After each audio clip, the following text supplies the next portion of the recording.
여러분, 주변 사람들과 학업에 대해 이야기해 본 적 있나요? 학교 교실 안이나 학원 강의실 혹은 친구들과의 대화 속에서 이런 말을 들어본 적 있을 거예요. 좋은 대학에 가야만 성공할 수 있어? 그렇지 않으면 내 인생은 끝이야. 한국 사회에 깊이 자리 잡은 학벌주의 신념에 사로잡힌 모습입니다. 이런 생각에 사로잡힌 친구들을 보면 어떤 기분이 드나요? 최근 연구에 따르면 많은 청소년들이 좋은 대학에 가야만 성공할 수 있다는 생각을 가지고 있다고 해요.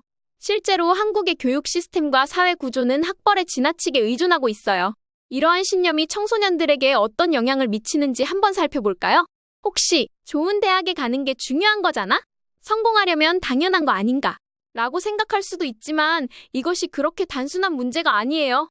생각해보세요. 만약 주변 친구가 매번 나 이번 시험 망치면 끝이야. 좋은 대학 못 가면 내 인생은 끝이야. 라고 말한다고 상상해보세요. 모든 일에 대해 대학 진학 여부만으로 자신의 가치를 결정짓는다면 어떨까요? 안타깝고 답답하지 않나요?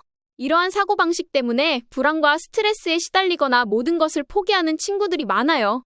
아마 여러분 주변에도 이런 친구들이 있을 거예요. 심리학자들은 이 문제가 생각보다 더 심각할 수 있다고 경고합니다. 이러한 학벌주의적인 신념은 청소년의 자아 존중감과 심리적 안정 그리고 삶의 만족도에 부정적인 영향을 줄 수 있기 때문이에요. 먼저 청소년기는 자아 정체성을 형성하고 다양한 가능성을 탐색해야 하는 시기예요. 하지만 좋은 대학에 가지 않으면 실패자야라는 생각은 청소년들의 가능성을 제한하고 자아 존중감을 심각하게 훼손할 수 있어요. 청소년들이 다양한 경험을 통해 자신을 탐색하기보다는 학벌의 모든 가치를 집중하게 만드는 거죠. 정서적인 측면에서도 문제가 됩니다. 좋은 대학에 가야만 성공한다는 생각은 청소년들에게 끊임없는 불안과 스트레스를 가져다 줍니다. 이러한 압박감은 결국 심리적 부담으로 이어져 우울감이나 불안 장애와 같은 문제를 유발할 수 있죠. 이로 인해 청소년들은 점점 자신을 잃어가고 그저 결과에 따라 자신의 가치를 판단하게 돼요. 마지막으로 학벌에 대한 압박은 실패에 대한 두려움을 과도하게 키웁니다.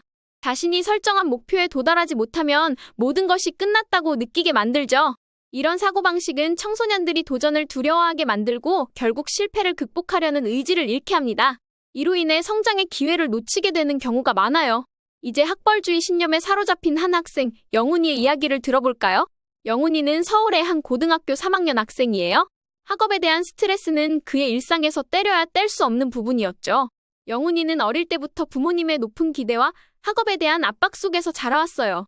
부모님은 좋은 대학에 가야만 성공할 수 있어. 그렇지 않으면 힘든 삶을 살게 될 거야. 라고 말하며 영훈이를 격려 아닌 격려를 하곤 했어요. 부모님의 이러한 기대는 그들이 경험한 한국 사회의 치열한 경쟁과 학벌 중심 사회의 현실에서 비롯된 것이었죠. 부모님 세대는 학벌이 직업과 안정된 삶을 보장해준다는 믿음 아래 성장했고 이러한 생각이 자연스럽게 영훈이에게도 전해졌던 거예요. 부모님은 영훈이가 안정적인 삶을 살기를 진심으로 바랐기 때문에 늘 최선을 다하라고 조언했어요. 부모님의 말 속에는 사랑과 응원이 담겨 있었지만 그 사랑은 때로는 영훈이에게 무거운 부담이 되기도 했어요. 영훈이는 학교에서 친구들과 어울릴 때도 항상 부모님의 기대를 머릿속에 두고 있었어요. 친구들이 자유롭게 놀고 있을 때에도 영훈이는 나는 공부해야 해. 좋은 대학에 가야 하니까 라는 생각에 사로잡혀 있곤 했어요. 이러한 생각은 영훈이를 더 열심히 하게 만들었지만 동시에 만약 내가 실패하면? 이라는 두려움을 크게 키웠어요. 부모님이 항상 강조한 성공하려면 좋은 대학에 가야 한다 는 말은 영훈이의 마음속에 깊이 자리 잡아 무언가를 실패하거나 성적이 좋지 않으면 자신이 쓸모없는 사람처럼 느끼게 만들었어요. 이는 한국 사회에서 학벌이 직업 선택과 경제적 안정의 중요한 기준으로 여겨지는 현실 때문이었어요. 부모님은 영훈이가 힘들고 불안정한 삶을 살지 않기를 바라는 마음에 이런 말을 하셨지만 그 기대는 영훈이에게 지나치게 큰 부담으로 작용했죠. 영훈이에게 있어서 실패는 단순한 실수가 아니라 자신의 가치 전체를 부정하는 것처럼 느껴졌어요. 부모님이 말하는 성공의 기준은 항상 좋은 대학이었기 때문에 영훈이는 어릴 때부터 그 목표 외에는 다른 어떤 것도 생각할 수 없었어요. 이는 한국 사회에서 학벌이 개인의 사회적 지위를 결정짓는 중요한 요소로 작용하기 때문에 부모님도 그러한 신념을 가지고 있었던 거죠. 이러한 사회적 맥락 속에서 영훈이는 자연스럽게 학벌을 자신의 성공과 직결된 것으로 믿게 되었고 그 생각은 그의 삶 전반에 영향을 미쳤어요. 좋은 대학에 가는 것만이 내 인생의 유일한 길이야 라는 생각이 자연스럽게 형성되었고 그 생각은 그의 일상과 감정에 깊이 뿌리내렸죠. 이러한 환경 속에서 자란 영훈이는 학업 외의 다른 활동이나 취미에 대해 죄책감을 느끼기도 했어요. 내가 공부를 안 하고 이런 걸 해도 되는 걸까? 라는 생각이 항상 따라다녔기 때문이에요. 그 결과 영훈이는 점점 더 학업 외의 것들을 포기하게 되었고 오로지 성적에만 집중하게 되었어요. 이러한 환경은 영훈이에게 실패에 대한 두려움을 심어주었어요. 시험에서 좋은 점수를 받지 못하거나 부모님의 기대에 미치지 못할 때마다 영훈이는 자신이 가치 없는 존재라고 느꼈어요. 그 두려움은 그를 더 열심히 공부하게 만들었지만 동시에 그의 마음속에 커다란 불안을 심어주었죠.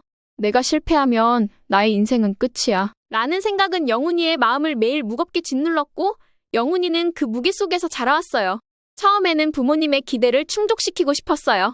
좋은 대학에 가기 위해 열심히 공부했고 좋은 성적을 유지하려고 노력했죠. 하지만 시간이 지날수록 영훈이는 자신을 잃어갔어요. 내가 정말 이걸 하고 싶은 걸까? 아니면 그냥 좋은 대학에 가야 한다는 압박 때문에 하고 있는 걸까? 라는 생각이 머릿속을 떠나지 않았어요. 시험이 다가올 때마다 마음속 깊은 곳에서 불안과 압박이 솟구쳤고 공부에 대한 의욕이 점점 사라지기 시작했어요. 어느 날 영훈이는 모의고사에서 기대만큼의 성적을 얻지 못했어요. 그 순간 영훈이는 모든 것이 무너지는 것 같았어요. 내가 좋은 대학에 가지 못하면 어떻게 될까? 내 인생은 여기서 끝나는 걸까? 라는 생각이 머릿속에서 떠나지 않았죠. 부모님께 실망감을 안겨드릴까 두려웠어요. 부모님은 내가 잘 해내길 바랐을 텐데 내가 이 정도밖에 안 되다니.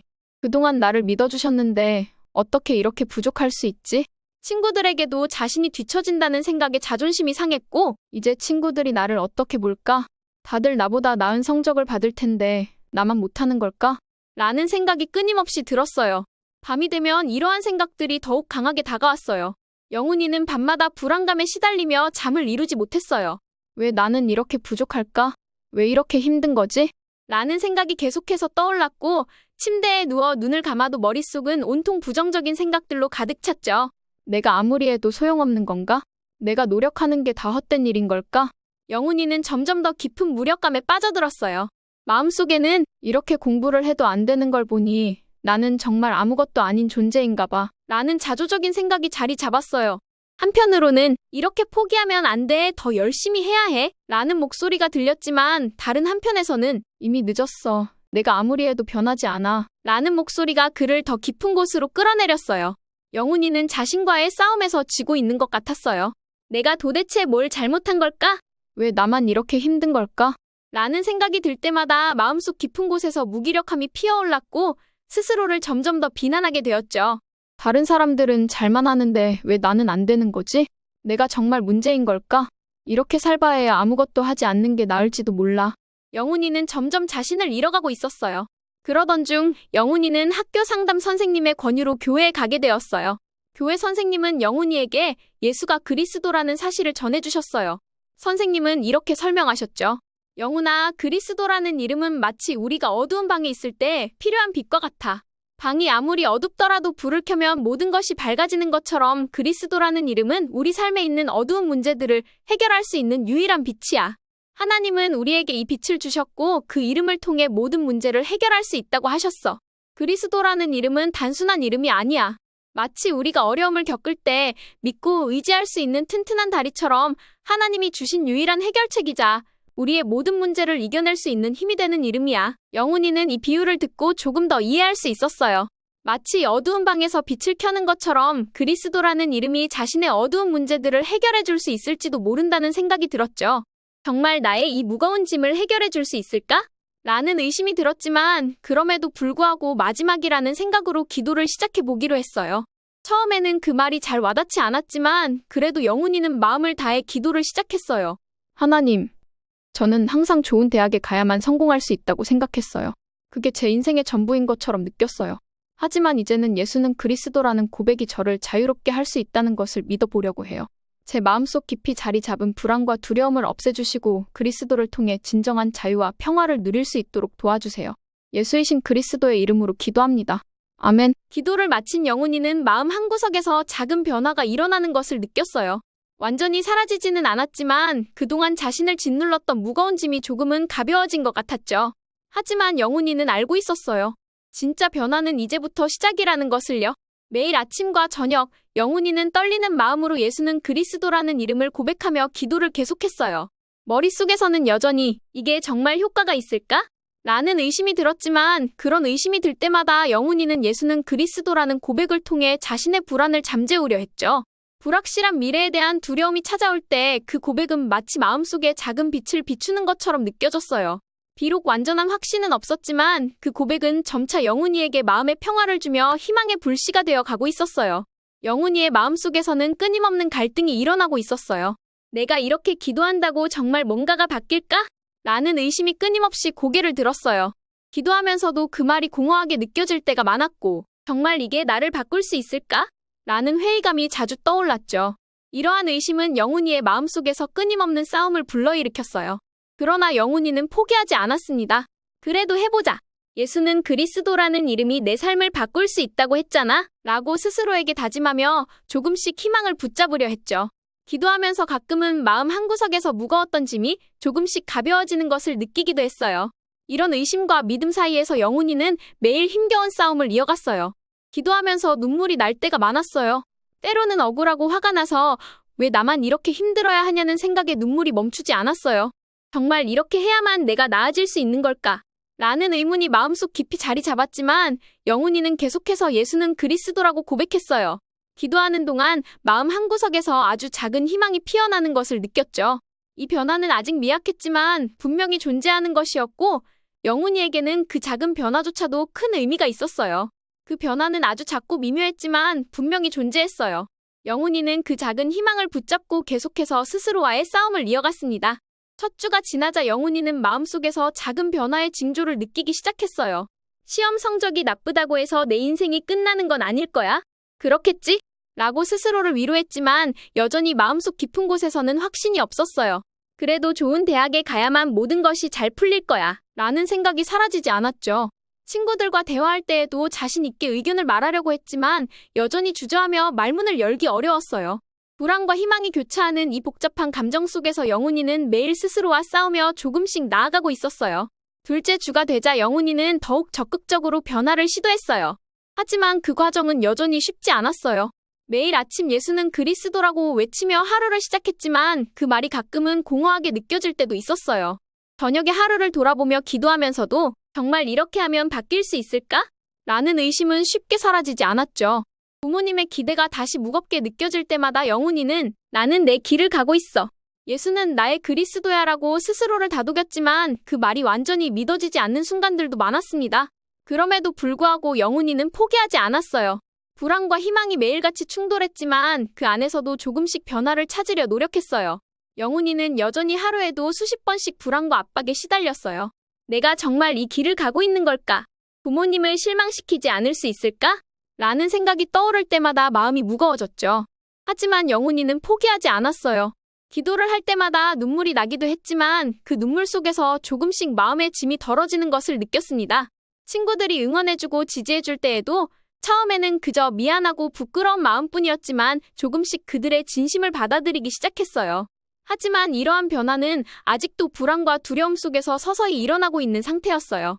영훈이는 매일같이 불안과 희망 사이에서 싸우며 조금씩 나아가고 있었어요. 셋째 주가 되자 영훈이는 자신감을 점점 더 키우며 일상 속에서 작은 변화를 시도했어요. 시험을 보는 동안에는 내 성적이 나쁘다고 해서 내 가치는 변하지 않아. 나는 그저 최선을 다할 뿐이야. 라고 다짐하며 불안을 조절하려고 노력했죠. 친구들과 함께하는 시간에서도 더 이상 불안해하기보다는 순간을 즐기며 그들과의 대화에 조금 더 편안하게 참여하기 시작했어요. 친구들이 농담을 던질 때에도 영훈이는 자연스럽게 웃고 대화에 참여할 수 있게 되었죠. 셋째 주 후반이 되면서 영훈이는 이전보다 더 적극적으로 변화를 실천하기 시작했어요. 시험을 치를 때에도 내 성적이 나의 가치를 정하지 않아. 나는 내가 할 수 있는 최선을 다하고 있어. 라고 스스로에게 말하며 불안을 떨쳐내려 했어요. 친구들과 시간을 보내는 동안에도 예전과 달리 뒤처질까 두려워하기보다는 그 순간의 즐거움에 집중하며 친구들과의 관계를 더 깊이 즐겼죠. 그 결과 이제는 농담에도 자연스럽게 반응하며 웃고 대화에 참여하는 모습이 드러나기 시작했어요. 넷째 주가 되자 영훈이는 더 큰 변화를 체감하기 시작했어요. 부모님과 대화할 때도 전보다 더 솔직하게 자신의 생각을 전할 수 있었고 좋은 대학에 가는 것도 중요하지만 제 인생의 전부는 아니에요. 라고 조심스럽게 말할 용기를 냈죠. 부모님 역시 이를 이해해보려는 모습을 보여주며 영훈이에게 큰 격려가 되었어요. 내가 나 자신을 지키기 위해 이렇게까지 말하다니 정말 변하고 있구나 라는 깨달음이 들었어요. 부모님도 이를 이해하려 노력하며 영훈이에게 큰 용기를 주었죠. 나 자신을 지키기 위해 이렇게 말할 수 있게 되다니 내가 정말 변하고 있구나 라는 생각이 들었어요. 넷째 주가 끝날 무렵 영훈이는 자신의 변화를 더욱 깊이 체감하게 되었어요. 매일 아침 외치던 예수는 그리스도라는 고백이 이제는 단순한 말이 아니라 영훈이의 삶을 지탱해주는 실질적인 힘이 되어가고 있었죠. 성적 발표 날에도 예전처럼 긴장하고 불안해하기보다 성적이 내 삶을 결정짓지 않아. 나는 그저 나의 길을 걸어갈 뿐이야 라고 스스로를 다독이며 차분하게 받아들였어요. 이러한 변화는 영훈이에게 평화와 자신감을 주었고 성적이 아닌 다른 곳에서 자신의 가치를 찾을 수 있게 했어요. 이 변화는 영훈이에게 큰 평화를 주었고 자신의 가치를 성적이 아닌 다른 곳에서 찾기 시작했어요. 영훈이는 친구들과의 관계에서도 큰 변화를 경험하고 있었어요. 예전에는 항상 비교의식에 시달리며 친구들과의 관계에서 불편함을 느꼈지만 이제는 더 이상 그들을 경쟁 상대로 보지 않고 진정한 친구로서 대할 수 있게 되었어요. 친구들에게 먼저 다가가 도움을 요청하거나 자신이 힘든 상황을 털어놓을 수 있게 된 것도 큰 변화였죠. 이러한 변화 덕분에 친구들과의 관계는 더 깊어졌고 서로의 지지를 받을 수 있는 의미 있는 관계로 발전했어요. 작은 변화들이 쌓이면서 영훈이는 조금씩 평화를 느꼈어요. 그동안의 불안과 긴장이 서서히 가라앉으면서 자신에게 일어나고 있는 변화를 확신하게 되었어요. 그 변화는 더 이상 일시적인 것이 아니라 영훈이의 삶에 뿌리내리기 시작한 것이었죠. 넷째 주를 넘어서면서부터는 영훈이의 변화는 더욱 안정적으로 자리 잡았고 2달이 지나자 영훈이는 성적에 대한 집착에서 조금씩 벗어나기 시작했어요. 좋은 대학에 가면 좋겠지만 그렇지 않다고 해서 내 인생이 끝나는 건 아니야 라는 생각이 들었고 오랜만에 얼굴에 미소가 돌아왔죠. 처음으로 성적이 나쁘다고 해서 내가 끝난 게 아니라는 생각이 들었어? 영훈이가 말했어요. 그동안 내가 얼마나 스스로를 억누르고 있었는지 이제야 깨달았어. 영훈이는 친구들에게도 자신의 변화를 이야기했어요. 이제는 꼭 좋은 대학에 가지 않아도 괜찮을 것 같아.